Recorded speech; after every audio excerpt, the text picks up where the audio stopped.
qualifie les actions d'Euroclear d'illégales. Alors l'audience a eu lieu à huis clos, décision non définitive. Euroclear va faire appel et a immédiatement rappelé que cette condamnation, je cite leur communiqué, repris par la RTBF, n'est pas reconnue en vertu du droit de l'Union européenne. Juridiquement parlant, ils ont raison, en zone UE, la décision est totalement inopérante. Les tribunaux russes ne sont pas compétents chez nous et Moscou n'a aucun moyen légal direct de saisir des comptes en Europe.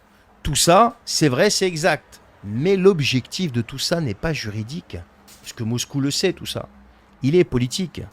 Et là, c'est un coup de maître. Parce que Euroclear, les amis, c'est pas n'importe quoi. C'est le dépositaire central de Bruxelles qui détient l'essentiel des avoirs gelés de la Banque centrale russe en Europe. On parle d'environ 193 milliards d'euros sur les 210 milliards bloqués au total selon les chiffres qui convergent de l'AFP et de Business AM et de la presse belge. Euroclear, c'est une société privée qui est dirigée par une Française, Valérie Urbain, avec un actionnariat français très important, y compris la Caisse des dépôts et des consignations, qui est ni plus ni moins que le bras armé financier de l'État français. Donc, si Euroclear vacille, c'est aussi notre poche, à nous, qui se vide. Et Euroclear, eh bien en ce moment, elle est en panique totale. Dès novembre 2025, dans la Tribune, l'entreprise annonçait qu'elle pourrait elle-même attaquer l'Union européenne en justice si Bruxelles décidait de mettre la main sur ses fonds. Et en décembre, eh bien Valérie Urbain, en personne, sur la RTBF, évoquait ouvertement un risque de faillite et des représailles russes. Elle citait notamment 17 milliards d'euros de titres de ses clients qui sont, eux, bloqués en Russie. Et selon le porte-parole de la maison cité par La Libre, donc un média, Euroclear faisait dès décembre face à plus d'une centaine de plaintes similaires sur le territoire russe. Donc celle de la Banque centrale, jugée vendredi, c'est que la première. Les autres vont arriver. Et c'est pas tout, attendez, c'est pas fini. Quelques jours avant la condamnation d'Euroclear, c'est l'État belge lui-même qui s'est fait viser. Bruxelles Today, le 5 mai, repris par les Échos. Des oligarques et investisseurs russes attaquent désormais directement la Belgique au sujet des avoirs gelés. 9 notifications de litiges déjà déposées. Première étape donc vers des procédures d'arbitrage international en dehors des juridictions ordinaires, ce que le SPF Finance belge a confirmé aux deux journaux. Et ils ne tirent pas dans le vide, les mecs. Ils s'appuient sur des traités bilatéraux de protection des investissements signés par l'UEBL, donc l'Union économique belgo-luxembourgeoise, avec une soixantaine de pays, notamment l'accord avec l'Union soviétique de 1989, qui, je rappelle, dont la Russie, aujourd'hui, est l'État successeur en droit international.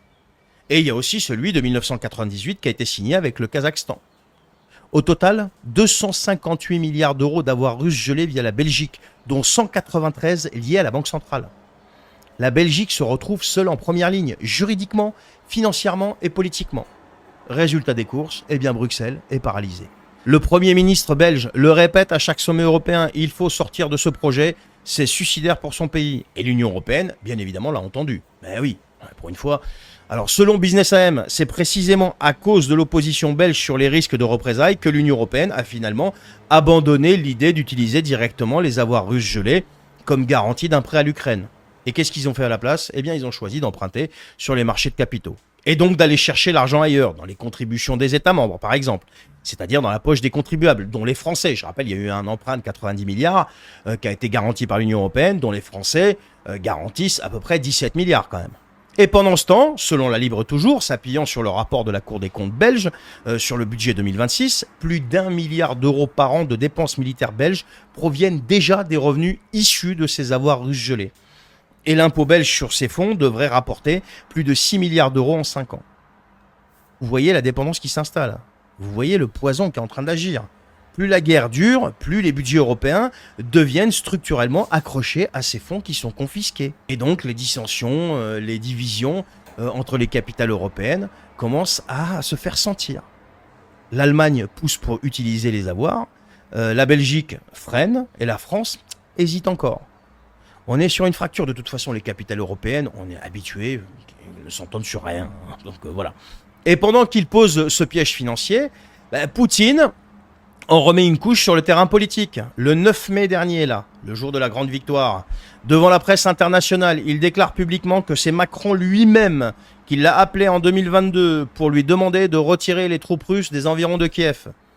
Au motif, selon ses mots, rapportés par plusieurs agences, que l'Ukraine ne pouvait pas signer les accords d'Istanbul avec un pistolet sur la tempe. Les accords d'Istanbul, rappelez-vous, c'est le texte du 15 avril 2022, 17 pages, 18 articles, un plan de paix négocié et paraphé entre les délégations russes et ukrainiennes. Pendant 2 ans, leur existence même à ces accords a été présentée en Occident comme une intoxication russe, comme une fake news, etc. etc. Jusqu'à ce que le quotidien allemand Die Welt en publie le texte intégral le 18 mai 2024. Ce qui a authentifié quand même la chose. Et sur cette nouvelle accusation directe à son encontre, qu'a fait l'Élysée ? Selon les comptes rendus de presse français, l'Élysée n'a ni démenti ni confirmé. Ni démenti, ni confirmé. Parce que démentir, ce serait risquer une preuve, et confirmer, ce serait avouer. Donc, qu'est-ce qu'on fait ? On fait ce qu'on sait faire de mieux, on se tait. La loi du silence. Et tout ce coup magistral, parce que t'as beau aimer Poutine, pas aimer Poutine, c'est pas la question, on s'en fout là.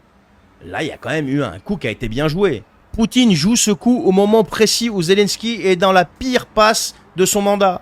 Le 11 mai, son ancienne porte-parole, Yulia Mendel, a accordé une interview à Tucker Carlson, dans laquelle elle décrit publiquement, depuis l'intérieur du cercle quand même, un président volatile et autoritaire.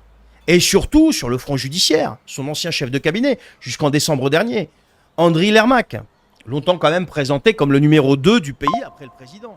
Et aujourd'hui en détention provisoire en Ukraine, accusé selon l'Express, qui est encore une fois pas un média complot-plot, donc dans son article du 14 mai, vous pouvez aller regarder, d'avoir participé à un groupe criminel ayant blanchi environ 10,5 millions de dollars via un projet immobilier de luxe.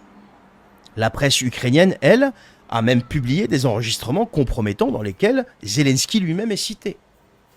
Même la presse française mainstream, habituellement très indulgente, vous comprenez, avec Kiev, est obligée quand même d'en parler. Donc l'argent qu'on continue à envoyer à l'Ukraine, on commence à savoir en partie, je dis bien en partie, pas tout, où il finit. En partie dans des appartements de standing, dans des projets immobiliers. Pas dans la défense du pays, alors que intégralement, cet argent doit finir quand même à aider le pays, quoi, dans la défense au moins du pays, quoi. Poutine n'a rien fait au hasard, les amis. Il a frappé pile au moment où l'Union européenne est divisée, où la Belgique est en panique, où Zelensky vacille, où Euroclear est en train de trembler sous une centaine de plaintes parallèles, et où les opinions publiques européennes commencent à décrocher, mais bien comme il faut. Ben oui, les gens en ont marre de payer dans le vide. Et nous, qu'est-ce qu'on fait pendant ce temps-là ? Qu'est-ce qu'on fait ?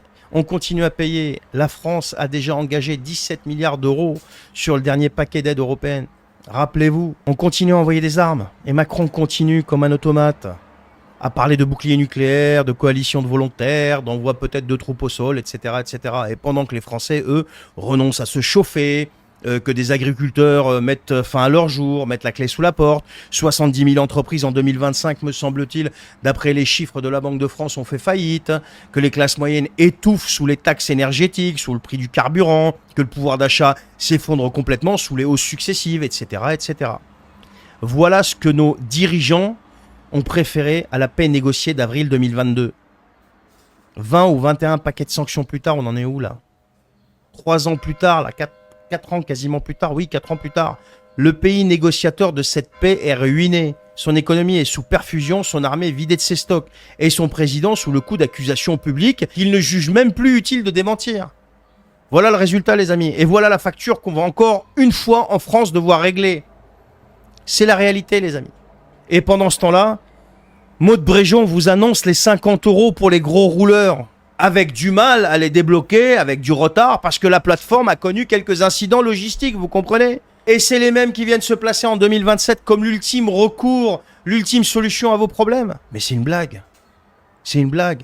J'espère qu'en 2027, le Français va récupérer son libre arbitre et arrêter d'écouter à 20h02 les consignes de vote émanant de gens qui se